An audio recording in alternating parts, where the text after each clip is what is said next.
The illusion of the dollar menu has become a fundamental part of the American subconscious. For decades, we have been conditioned to believe that a $5 meal consisting of a double cheeseburger, a large order of fries, and a sugary soda is a miracle of modern efficiency. We see it as a triumph of capitalism, a way to feed the masses for less than the cost of a single organic bell pepper at a luxury grocery store. However, this perceived affordability is a carefully constructed marketing mirage. The price you pay at the cash register is only a small fraction of the true cost of that meal. To keep prices artificially low, the fast food industry relies on a complex web of government subsidies, industrial factory farming, and the systematic externalization of costs onto public health systems and the environment. When you buy a cheap burger, you are not saving money, you are simply deferring the payment to your future self and the collective taxpayer. The first and most significant pillar of cheap fast food is the subsidy scam. In the United States, the Farm Bill funnels billions of dollars annually into the production of commodity crops like corn, soy, and wheat. These are not the crops that end up in your salad bowl, they are the raw materials for the industrial food complex.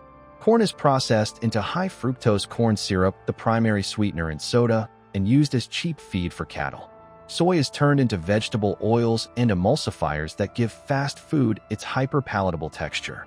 Wheat is refined into white flour for buns and breading. Because the government guarantees a floor price for these crops, the raw materials for a fast food meal are artificially deflated. Meanwhile, specialty crops like fruits and vegetables receive almost no federal support. This creates a market distortion where a 1,200-calorie meal of processed grain and grain-fed beef is cheaper than a bunch of kale. We are essentially using our own tax dollars to make the least healthy food the most rational financial choice. The second pillar is the rise of the concentrated animal feeding operation, or CAFO. To produce billions of burgers and chicken nuggets every year, the industry has moved away from traditional ranching toward a factory model. In a CAFO, thousands of animals are tightly confined in small spaces and fed a high-calorie diet of subsidized grain. This diet fattens the animals at an unnatural speed, allowing them to be slaughtered months earlier than pasture-raised livestock. However, this efficiency comes with a biological cost. Because the animals are stressed and crowded, they are often given sub-therapeutic doses of antibiotics to prevent the spread of disease in filthy conditions. This practice is a primary driver of antibiotic-resistant superbugs, a global health crisis that threatens to make common infections untreatable. The fast food price tag does not include the cost of managing the next pandemic or the long-term environmental damage caused by the massive concentration of animal waste. The third pillar is the systematic destruction of nutritional quality for the sake of shelf stability and taste consistency. Fast food is engineered to be hyperpalatable. Food scientists use a specific ratio of salt, sugar, and fat, known as the bliss point, to trigger the dopamine reward centers in the brain. This creates a cycle of addiction where the consumer craves more of the product despite its lack of actual nutrients. The high heat processing used to ensure food safety and speed strips away the natural fiber and vitamins from the ingredients. Manufacturers then add synthetic preservatives and natural flavors to mask the blandness of the low-quality materials. The result is a meal that provides a massive hit of energy, but leaves the body starving for real micronutrients. This leads to the paradox of being overfed but undernourished, a condition that drives the chronic diseases that are currently bankrupting our healthcare systems. The true bill for fast food is paid in the doctor's office. The standard American diet, which is anchored by fast food consumption, is a leading cause of obesity, type 2 diabetes, and cardiovascular disease. When a low-wage worker eats fast food because it is the only thing they can afford and eventually develops a chronic illness, the cost of their care is often absorbed by public health programs or shared insurance premiums.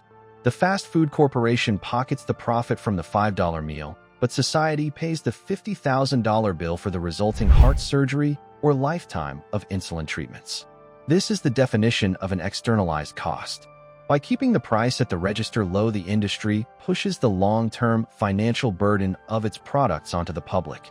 The packaging and environmental impact of the fast food industry represent another massive deferred cost. Every meal produces a mountain of non-recyclable waste, including plastic-lined wrappers, polystyrene containers, and single-use cups. The energy required to maintain the cold chain, the refrigeration system that moves frozen patties and nuggets across the country, is immense. The clearing of land for cattle grazing and soy production for feed is a major driver of deforestation, especially in the Amazon rainforest. These ecological costs are not reflected in the price of a nugget, but they represent a permanent loss of biodiversity and climate stability that future generations will have to manage. The chemical load found in fast food is also a cause for concern. To maintain the signature texture of a fast food fry or the softness of a bun, manufacturers use dough conditioners, emulsifiers, and anti-foaming agents. Ingredients like azotocarbonamide, which is used to strengthen bread dough, is also used in the production of yoga mats. While the FDA classifies these additives as safe, many health advocates point out that the cumulative effect of consuming a cocktail of synthetic chemicals every day is poorly understood.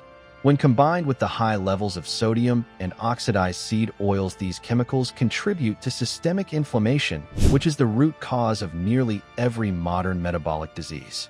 The solution to the fast food disaster is a transition toward true cost accounting. If a burger were priced to reflect its actual impact on land, water, public health, and labor, it would be a luxury item.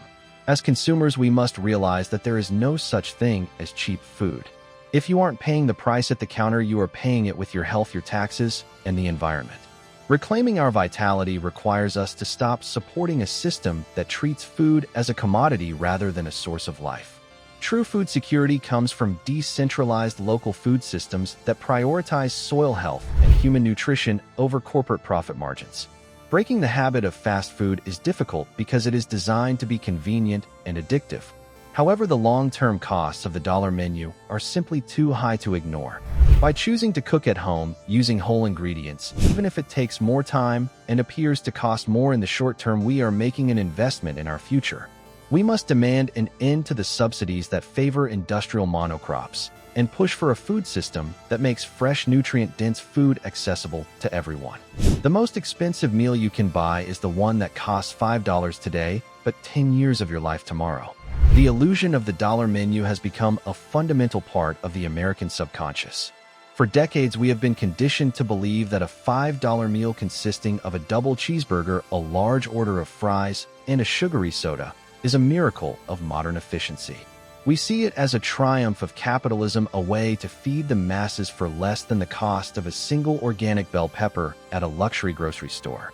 However, this perceived affordability is a carefully constructed marketing mirage. The price you pay at the cash register is only a small fraction of the true cost of that meal.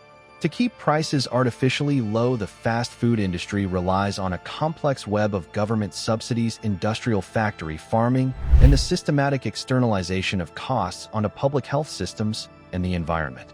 When you buy a cheap burger, you are not saving money, you are simply deferring the payment to your future self and the collective taxpayer.